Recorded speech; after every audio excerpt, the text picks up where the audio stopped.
여러분은 인생을 살아가시다가 너무 확실하다고 생각했는데, 이게 정말 맞다고 생각했는데, 이게 하나님이 기뻐하시는 일이라고 생각했는데 하루아침에 다 무너지고 길이 보이지 않게 된 경험을 해보신 적이 있으십니까? 없는 척 하시면 너무 편하게 살아오신 건데요, 우리 모두 다 영적 여정을 걸으면서 그런 경험을 하게 됩니다.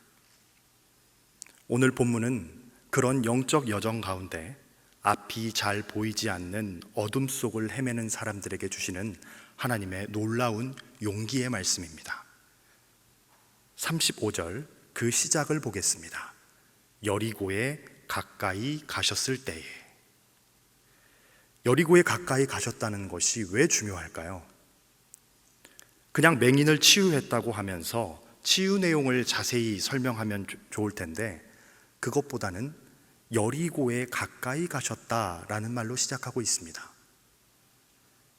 공관복음서에서 주의 깊게 봐야 하는 것들 중 하나는 지리적 구조와 맥락이 어떻게 연결되어 있는가입니다. 다른 공관복음도 그렇지만 특별히 누가복음은 예수님의 생애를 나사렛에서 태어나서 갈릴리로, 그리고 갈릴리에서 사역하시다가 예루살렘으로 향하는 상경기로, 예루살렘에서 돌아가시며 부활 승천하시는 여정으로 묘사합니다. 처음부터 끝까지를 하나의 긴 여행기처럼 표현하고 있다는 말이죠. 그런데 그 여정을 표현함에 있어서 오늘 본문은 여리고에 가까이 왔을 때 일어난 일이라는 것을 밝히고 있습니다. 그리고 이어지는 예수님과 삭개오의 에피소드는 19장 1절에 기록되어 있듯이 여리고로 들어갔을 때 일어난 일입니다. 여리고 근처에 계시다가 안으로 완전히 들어오셨죠? 19장 11절을 보면 예루살렘에 가까이 오셨다라고 기록되어 있습니다. 이어서 19장 28절을 보면 예루살렘을 향하여 가셨다고 합니다. 그리고 29절에 감람원이라 불리는 벳바게와 베다니에 가까이 가셨습니다. 이제 완전히 예루살렘으로 들어가신 것이죠. 그러니까 오늘 본문은 여리고, 즉 예루살렘의 동쪽에서부터 계속 이동하여 예루살렘 쪽으로 가고 있는 중에 일어난 사건입니다. 따라서 누가는 본문의 사건이 예루살렘 도착이 임박하였을 때 일어났다는 사실을 밝히고 싶었던 것이죠. 예루살렘에는 무엇이 기다리고 있습니까? 예수님의 죽음과 부활입니다. 예수님을 따라 죽음과 부활이라는 십자가 여정을 따라 걸어가는 사람들에게 죽음과 부활이 임박한 여리고라는 지점에서 갑자기 앞이 보이지 않게 되는 경험이 있을 수 있다는 말입니다. 그리고 그 앞이 보이지 않게 되는 경험을 오늘 본문의 맹인을 통해 우리에게 말씀해 주고 계신 것입니다. 35절을 우리 함께 읽겠습니다. 여리고에 가까이 가셨을 때에 한 맹인이 길가에 앉아 구걸하다가. 누가 등장합니까? 구걸하는 맹인이 등장합니다. 직업이 뭐예요? 자발적인 후원을 강요하는 것, 이것이 직업이었습니다. 즉 다른 사람의 돈을 받아서 자기의 생계를 유지하고 있었습니다. 그런데 이 맹인이 그 돈을 받아 살아가는 데 있어서 평소에 사람들이 어떻게 대했는지 알 수 있는 힌트가 본문에 들어 있습니다. 이 맹인이 예수님께 나를 불쌍히 여겨달라고 소리 지르자 사람들이 이렇게 반응합니다. 39절 상반절을 함께 읽겠습니다. 앞서가는 자들이 그를 꾸짖어 잠잠하라 하되. 이 맹인이 예수님과 일행을 향해 다윗의 자손이여 나를 불쌍히 여기소서라고 소리쳤습니다. 그런데 앞에 가던 사람들이 뭐라고 하는 거예요? 아, 시끄러워, 좀 조용히 좀 해 라는 뉘앙스로 핀잔을 준 것입니다. 사람들은 아마도 여리고의 흔한 거린들을 대하듯 이 맹인이 방금 했던 말을 속으로 이렇게 의역했을 것입니다. 한 푼 줍쇼. 나에게 한 푼만 좀 주고 가요. 이렇게 말이죠. 여러분, 누군가에게 구걸해서 먹고 사는 삶이 쉬웠을까요? 한번 구걸하면 그냥 돈이 나오나요? 얼마나 많은 거절을 맛봐야 했겠습니까? 아마 이 구걸하는 맹인은 수많은 거절 속에 몇 푼을 얻어 겨우 생계를 유지할 수 있었을 것입니다. 그렇다면 그 수많은 거절에도 불구하고 외쳤어야 되겠죠. 사람들은 이 맹인을 거절하는 것을 당연하게 생각했을 것입니다. 우리도 처음에는 그런 분들을 보면 너무너무 안타까운 마음으로 매번 돈을 드립니다. 그러다가 어느 때부터인지 모르게 눈을 마주치면 피하고, 지하철에서 자는 척하고 아예 비껴가는 것처럼 이 맹인도 수많은 거절을 맛봐야 했을 것입니다. 잠잠하라 라는 이 말은 바로 이 맹인이 평소에 지속적으로 거절을 맛보는 삶을 살아왔다는 것을 뜻합니다. 그의 인생은 실패와 거절로 가득 찬 삶이었습니다.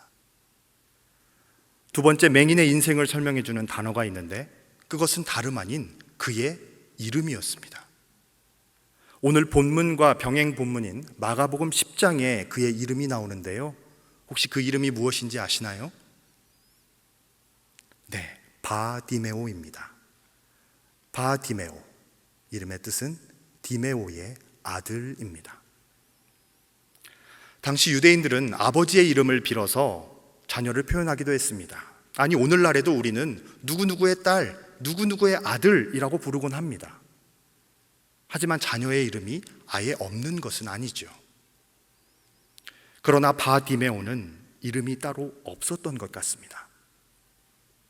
아마도 어린 시절 시력을 잃으면서 이름을 짓지 않았거나, 이름이 있었더라도 그냥 디메오의 아들 걔 있잖아 걔 라고 불렸을 수도 있습니다. 유대인들에게 이름은 정체성을 드러내는 것 그 이상으로 매우 중요하게 여겨졌기 때문에 이름이 따로 없었다는 것은 그가 그렇게 중요한 존재로 여김받지 못했다고 추측할 수 있습니다.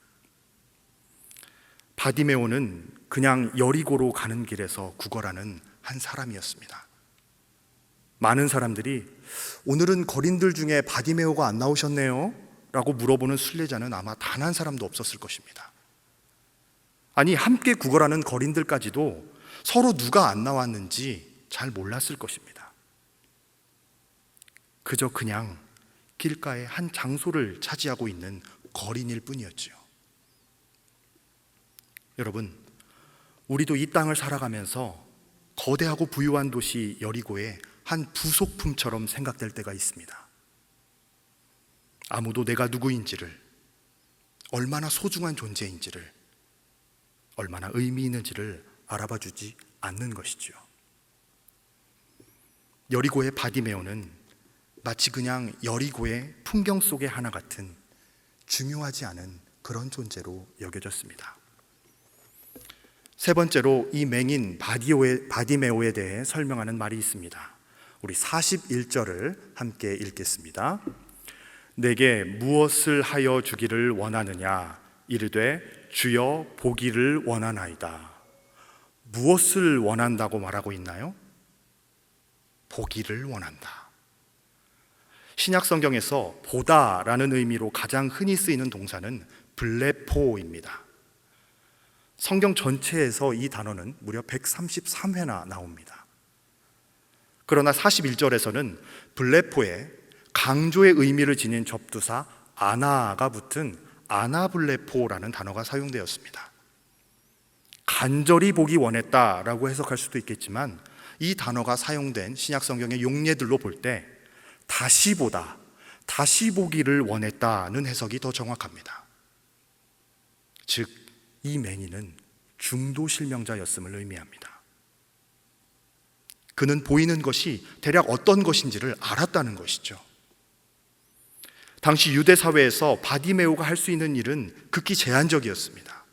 다른 어떤 꿈을 꾸는 것조차 사치처럼 여겨지고 모든 상황과 조건이 꿈을 꾸지 못하도록 제한하고 내몰았을 것입니다.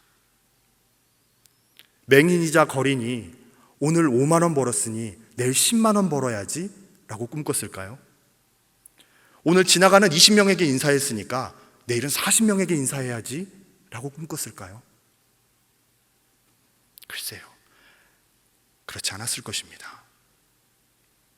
그는 구걸에서 그저 하루 벌어 하루 먹고 사는 인생을 살 수밖에 없었을 것입니다. 여리고 같은 거대 도시에 수없이 많은 사람들이 있었고 부유하고 인생을 꿈꿀 수 있는 많은 사람들이 있었지만 바디메오는 그런 사람이 아니었습니다. 그는 그저 오늘을 사는 것, 오늘을 버티는 것, 그 이상을 꿈꿀 수 없었습니다. 여러분, 우리도 이 거대한 서울 땅에 살아가고 있습니다. 하지만 우리 중 재산과 명예와 관계없이 오늘 하루를 버티는 것 이상은 아무 기대도 하지 못한 채 정신적으로 근근히 살아가고 있는 분들도 계실 것입니다.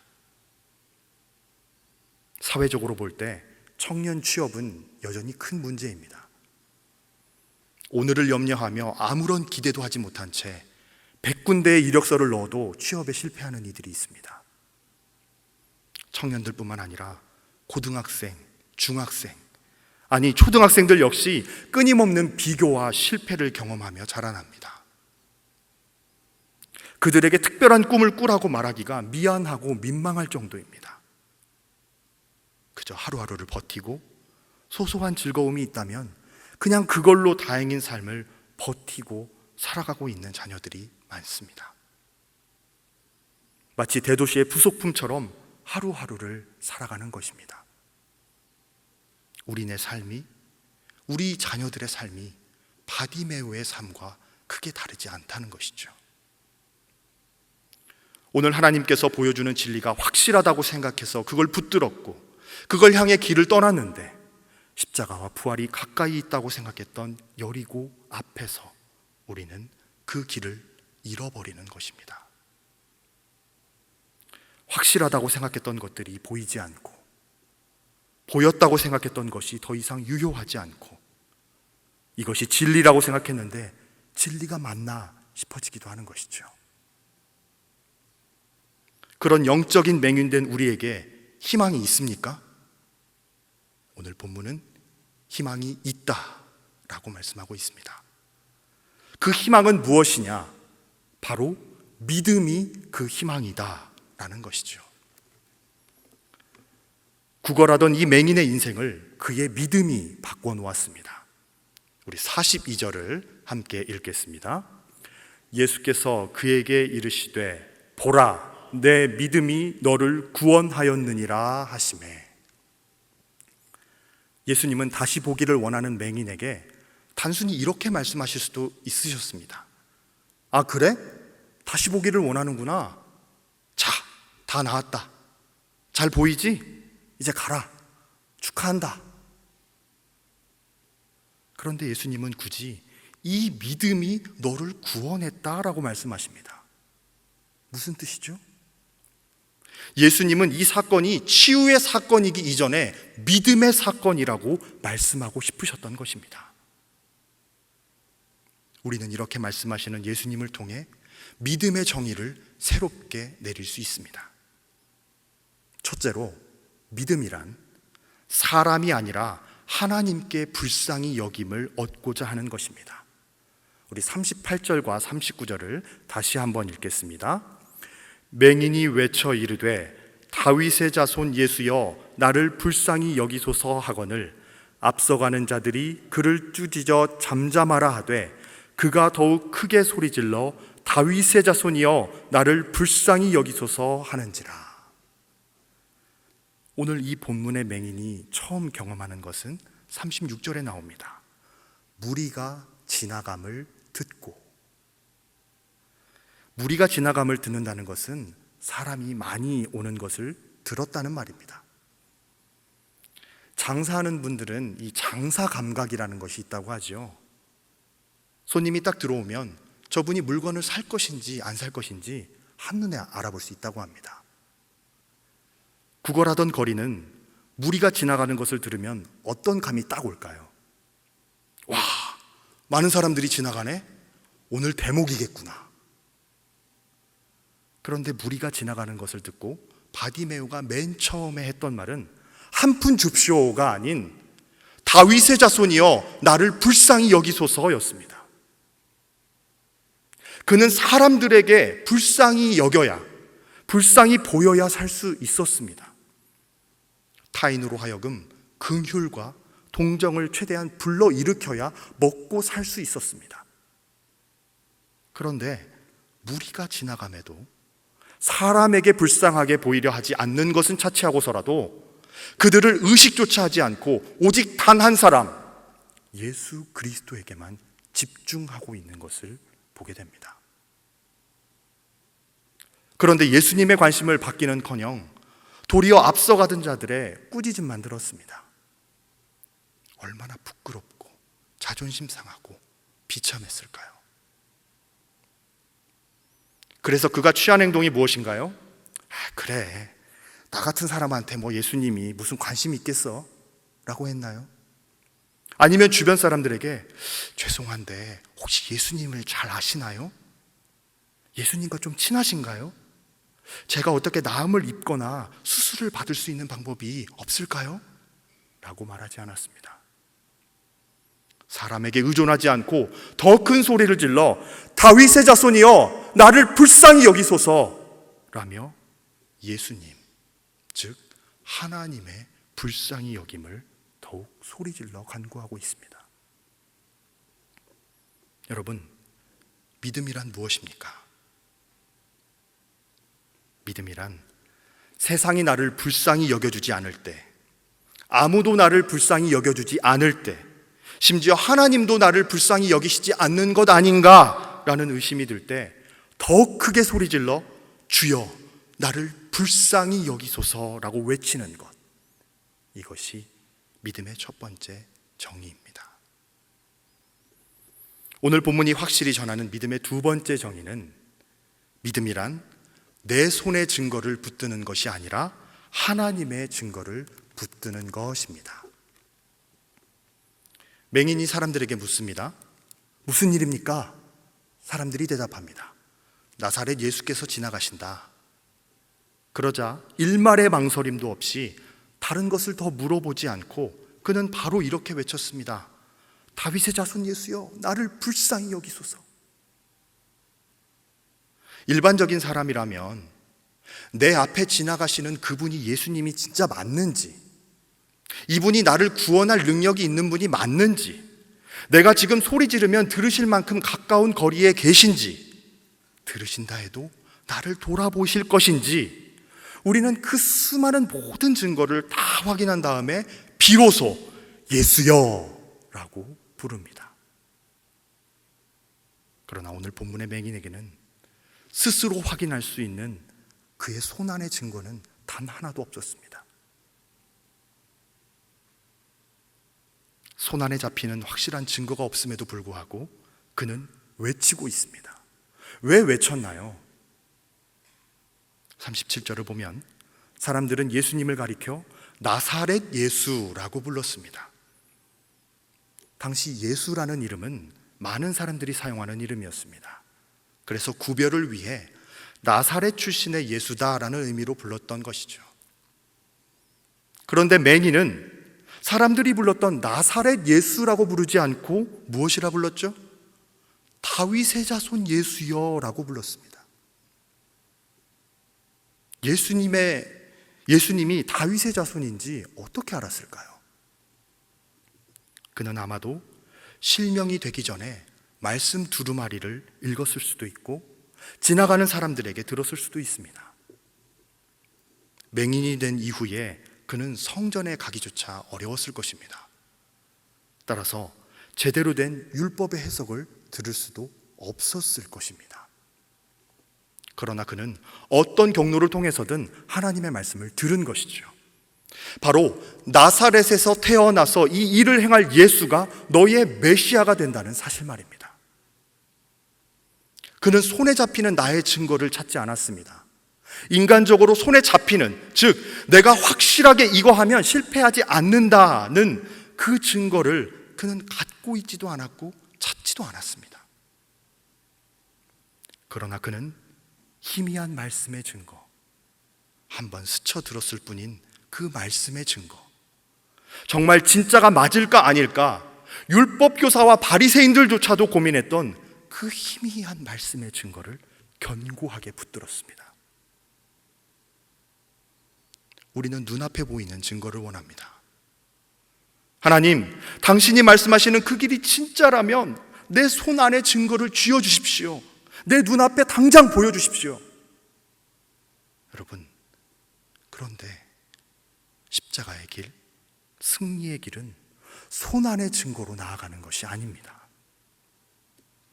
하나님이 우리에게 부어주신 말씀이신 예수 그리스도, 그분의 생애로 확증한 그 말씀을 증거 삼아 나아가는 것이죠. 오늘 맹인은 바로 그것이 믿음임을 우리에게 보여주고 있습니다. 세 번째 믿음의 정의는 확실한 안정보다 불확실한 불안정을 선택하는 것입니다. 오늘 누가복음 본문에 기록되어 있지는 않지만 병행 본문인 마가복음 10장 50절을 함께 읽겠습니다. 맹인이 겉옷을 내버리고 뛰어 일어나 예수께 나아오거늘. 겉옷을 내버리고 뛰어나왔다고 합니다. 예수님은 맹인에게 두 가지를 요구하셨습니다. 첫째로 나오라라는 것입니다. 오늘 본문 40절입니다. 예수께서 머물러 서서 명하여 데려오라 하셨더니 그가 가까이 오매 물어 이르시되. 본문 40절에는 이렇게만 나오는데 병행 본문인 마가복음 10장에는 머물러 서서 그를 불렀을 때 그 맹인이 겉옷을 내버리고 뛰어나왔다는 것을 알 수 있습니다. 예수님이 얼마나 사랑이 많으신 분이십니까? 많은 사람들에게 직접 다가가시고 품에 안아주시고 고쳐주셨던 분이십니다. 심지어 시몬의 장모 집에는 직접 신방하셔서 열병을 고쳐주신 분이십니다. 그렇다면 이 맹인이 앞을 못 보는 것을 뻔히 아실 텐데, 그러면 예수님이 좀 직접 찾아가셔서 진흙을 눈에 발라주시든 실로암에 가서 씻으라고 하시든 말씀으로 즉시 치유해 주실 수 있으실 거 아닙니까? 그런데 예수님은 오시다가 거기에 머물러 서십니다. 그리고는 그를 데리고 오라라고 말씀하십니다. 그를 데리고 오라라고 말씀하시면 제자들이 맹인을 즉시 안거나 업고 데려온 것처럼 상상할 수 있으나 우리가 잘 알듯이 그는 그런 대접을 받던 사람이 아니었습니다. 본문에서도 그가 가까이 왔다, 그가 겉옷을 버리고 뛰어 일어나 왔다라고 말씀하고 있습니다. 여러분, 두 눈이 잘 보여도 뛰다가 잘 넘어지고 걷다가도 부딪히기도 하죠. 분명히 방금 받고 거리 측정이 명확하게 됨에도 불구하고 옆에 있는 가구가 내 발을 때리곤 합니다. 여기에는 도저히 걸릴 수 없을 것 같은 것에 걸려서 넘어지기도 하죠. 그런데 보이지 않는 자가 뛰어간다는 것은 무엇을 의미할까요? 100% 넘어진다는 것입니다. 예수님은 그럼에도 불구하고 나아감을 요구하십니다. 나아오라는 것입니다. 나아오는 것은 무엇을 필요로 합니까? 나아가려면 버려야 합니다. 우선 그는 무엇을 버려야 했습니까? 겉옷을 버려야 했습니다. 당시의 겉옷은 사막의 추운 밤에 체온을 보존할 수 있는 보온 역할을 했고, 더운 낮에는 바닥의 열기를 차단해 주어서 거린이 앉아서 구걸할 수 있도록 도와주기도 했습니다. 그에게 안전수단이요, 외투이자 일종의 패션이면서 생존수단이기도 했던 것이죠. 그런데 예수님의 부름에 응답하기 위해서 이걸 어떻게 했습니까? 던졌습니다. 예수님은 우리에게 그 맹인된 상태에서 조금 볼 수 있게 하기 위해 나오라 하신 것이 아닙니다. 전혀 보이지 않는 그 상태 그대로, 가장 암흑에 있는 그 상태 그대로 이대로 나아가면 반드시 넘어지고 찾지 못할 것이라고 확신하는 그 상태 그대로 나아오라고 하시는 것이죠. 그리고 이 맹인 거리는 그 부름에 응답해 자신의 겉옷을 내어놓습니다. 또한 넘어져도 괜찮다는 듯 기꺼이 주님께로 뛰어나아갔습니다. 여러분, 헌신이란 지금 주님께 방해되는 것은 무엇이든 버리는 것입니다. 그것이 아무리 좋은 것이라고 해도, 그것이 오늘을 확보할 수 있는 것이라 해도, 그것이 내일 확실히 유익이 될 것 같은 것이라도 지금 주님께 방해되면 기꺼이 내버리는 것, 그것이 믿음이라고 말씀하십니다. 또 예수님이 두 번째로 바디메오에게 요구하시는 것이 있습니다. 본문 41절 우리가 다시 한번 읽겠습니다.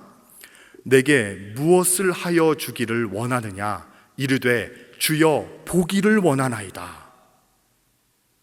여러분, 맹인이 지금 이렇게 겉옷까지 버리고 왔으니까 그래 너무 잘했다, 넘어질 것을 무릅쓰고 왔구나, 빨리 낫게 해주마, 이렇게 말씀해 주시면 될 텐데, 그런 그에게 뭘 해주면 좋겠니? 라는 질문은 너무 가혹하신 거 아닌가요? 그런데 왜 주님은 이런 질문을 하시는 걸까요? 여러분, 지금까지 맹인은 무엇을 하면서 살아왔습니까? 구걸입니다. 그런데 이제 눈 뜨게 되면 구걸을 할 수 있을까요? 없을까요? 없습니다. 우리는 날마다 결심을 합니다. 난 이거 하지 않아야지, 고쳐야지, 이렇게 살아가야지. 그러나 결심만 하면 그게 이루어집니까? 저는 그런 결심들만 40년 가까이 하고 있습니다. 나는 그렇게 하기 원치 않고 바꾸고 싶지만 내가 살아온 삶의 방식을 하루아침에 바꾼다는 것은 어렵다를 지나서 이제 안 되는 것은 아닐까라는 생각도 들 때가 있습니다. 삶의 방식을 바꾸는 것은 정말 어렵습니다. 사람 안 바뀐다는 이 체념 섞인 말을 자신에게, 그보다는 다른 사람들을 향해 종종 내뱉는 우리 아니던가요? 그 사람의 존재 방식에는 그 사람이 살아온 역사와 그의 기질 등 모든 것들이 담겨져 있습니다. 그러면 사람이 바뀌려면 어떻게 해야 합니까? 그 사람이 죽어야 합니다.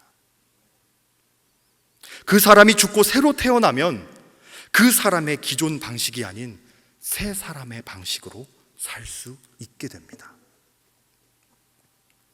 본문에서 주님의 무엇을 해주기 원하느냐는 질문은 네가 기존에 살아온 구걸하는 삶의 방식, 거린으로서의 바디메오가 완전히 죽어도 되겠느냐라는 의미입니다. 아침에 누가 데려다주는 곳에 가서 그냥 앉아있기만 하면 조금 부끄럽고 민망하고 좌절도 되지만 그럭저럭 먹고는 살아갈 수 있는 그 삶을 유지할 것이냐, 아니면 그것을 다 버리고 나를 따를 수 있겠느냐 하는 진정한 의지, 진짜 의지를 물어보시는 것이죠. 여러분, 우리는 늘 바뀌기 원합니다. 나의 가치관과 성격이 바뀌길 원하고, 삶의 패턴이 바뀌길 원하고, 사람들을 대하고 만나는 태도와 관계가 바뀌길 원한다고 말합니다. 그런데 정말 바뀝니까? 진짜 바뀌기 우리는 원할까요? 그 옛날 방식이 완전히 죽고 완전히 새롭게 바뀌기를 원합니까? 아니면 얼마 전 적발된 어떤 갈비 체인점처럼 상한 고기를 소주에 씻고 검은색 양념으로 버무려 버젓이 새 것이라고 속이는 것처럼 우리 삶이 옛날 방식에서 조금 안 좋은 것 한두 개 빼고 좋은 것들을 여러 개 넣어서 달라지면 좋겠습니까? 완전히 버리고 새로 하지 않으면 불가능하다는 것을 뻔히 알지만 그걸 버렸을 때 내가 입을 손해, 나에게 쏟아질 비난, 실패에 대한 두려움 등이 우리를 얽어매면서 이것들은 가지고 있으면서 몇 개만 추가하면 안 될까요? 라고 주님께 말하는 것과 같습니다. 주님께서는 네가 정말 네 삶의 모든 것을 죽이고 새롭게 태어날 수 있겠니? 라고 물으시는 것입니다. 믿음은 지금 확실해 보여서 붙들고 있는 것을 기꺼이 내려놓고 불확실해 보이는 불안정을 선택하는 것임을 오늘 본문이 말씀하고 있습니다. 그 믿음의 결과가 어떻게 되었습니까? 완전히 치유를 받았습니다. 맹인이 믿음을 따라서 응답한 다음 예수님께서는 그가 치유받았다라고 말씀하시는 대신 구원받았다라고 말씀하십니다. 내 믿음이 너를 구원하였다. 주님은 왜 그렇게 말씀하셨을까요? 우리의 인생이 진정으로 치유받는 것의 궁극은 구원받는 것이기 때문입니다. 지금 당장 재정적 어려움이 해결될 수 있습니다. 지금 당장 관계를 어렵게 하는 사람들과 멀어지면서 살만해질 수 있겠죠. 육체의 고통에서 잠깐 해방될 수도 있습니다. 그러나 그것이 우리를 완전히 치유해 주거나 해방시킬 수 없습니다. 진정한 치유, 완전한 치유는 믿음으로 얻는 구원에 있다는 것을 오늘 우리에게 주님께서 말씀하고 계시는 것입니다. 그리고 그 믿음으로 따르는 구원의 결과를 43절에서 설명해 주었습니다. 곧 보게 되어 하나님께 영광을 돌리며 예수를 따르니 백성이 다 이를 보고 하나님을 찬양하니라. 아멘. 치유받아서 보게 되었습니다. 그래서 하나님께 영광을 돌리게 됩니다. 그리고 예수님을 따르게 됩니다. 그런데 이 맹인 말고 이 일을 보았던 다른 사람들은 어떻게 반응했나요? 하나님을 찬양했습니다. 내가 먼저 믿음으로 말미암는 결과로 하나님의 영광을 드러내게 됩니다. 그리고 내가 그 믿음으로 말미암는 결과로 주님을 따라가면 다른 사람들이 그렇게 변화된 나를 보고 또 하나님께 영광을 돌리고 찬양하게 됩니다. 결국 나도 그들도 하나님을 만나게 되는 것이죠. 암흑 같아서 도저히 설 수 없는 상황에서 그가 그렇게 치유받고 살아가는 것을 보고 본인도 주님의 눈 열어주심, 치유를 경험하지만 내 주변의 사람들도 다른 사람들 같았으면 포기했을 텐데 어떻게 그렇게 믿음으로 설 수 있었니? 너를 보니까 하나님이 정말 살아계신가 봐 라고 고백하게 된다는 것입니다. 희망과 소망이 없고 어둠밖에 없는 것 같지만 하나님이 계시다는 것을 모두가 확인할 수 있게 된다는 것입니다. 사랑하는 주님의 교회 성도 여러분,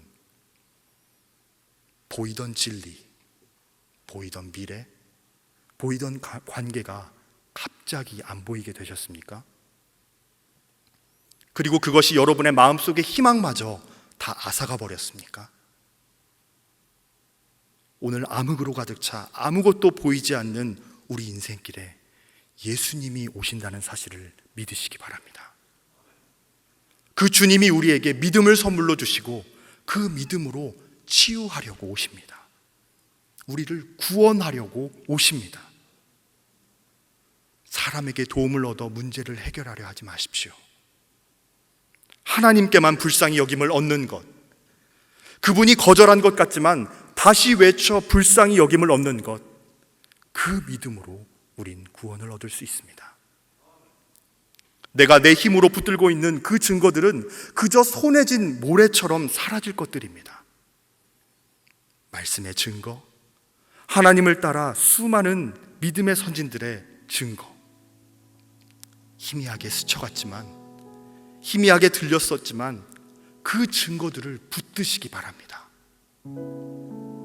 믿음은 우리를 확실하게 붙들고 있는 것, 지금 그나마 견고한 것을 놓으라고 말합니다.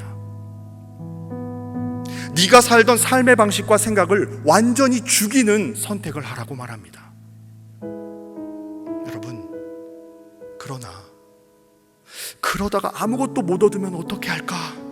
라는 불안을 선택할 때 하나님은 우리에게 모든 자들이 하나님을 보게 되며 어두움 속에서 하나님을 확신하게 되고 주님을 따라 예루살렘을 향해 다시 걷는 삶을 우리에게 선물해 주실 것입니다. 그 은혜를 누리는 저와 여러분이 되시기를 주님의 이름으로 축원합니다. 하나님 아버지, 너무나도 확실하고 견고하다고 생각했습니다. 내 계획대로 될 것이라고 생각했습니다. 그러나 주님, 갑자기 앞이 보이지 않고 어둠이 찾아왔습니다. 하나님, 이런 때에 다른 사람들에게 불쌍히 여김을 받으려 하지 않도록 우리를 도와주시옵소서. 다른 사람이 아니라 나를 거절하신 것 같은 하나님, 내 말에 응답하지 않는 것 같은 하나님께 불쌍히 여김을 얻으려 나아갈 수 있도록 도와주시옵소서. 주님, 내가 손에 붙들 만한 몇 개 안 되는 확실한 증거를 찾으려고 인생을 헤매며 허비하지 않게 하여 주시옵소서. 아닌 것 같이 느껴지지만 희미하거나 스쳐간 것 같은 말씀의 증거, 하나님의 증거를 붙들게 하여 주시옵소서.